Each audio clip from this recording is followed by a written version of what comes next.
Le portfolio est intéressant parce qu'il est centré sur l'apprenant qui contrôle lui-même son environnement d'apprentissage.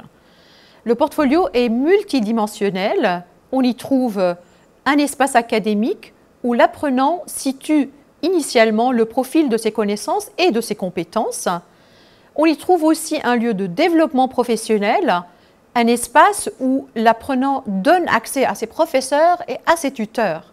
Et donc, il leur donne accès à ses travaux, à ses stages, à ses réflexions, aux preuves qu'il a apportées, et c'est lui qui autorise ou pas l'accès à ces éléments-là.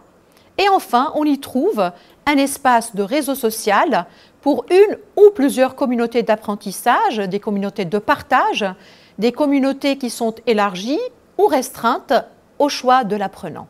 Le portfolio sert à l'apprenant lui-même, à l'enseignant, à l'institution, éventuellement aux parents et surtout aux futurs employeurs. Pour l'étudiant, il lui permet de se situer au regard de ses apprentissages par rapport à soi-même et par rapport aux autres. Il lui permet de s'auto-évaluer et de s'auto-réguler.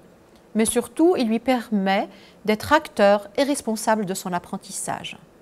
Il sert également à l'enseignant et à l'institution dans l'accompagnement de l'apprenant, dans la différenciation de ses apprentissages, surtout dans une approche par compétences ou dans une approche programme, et dans l'évaluation de ses compétences.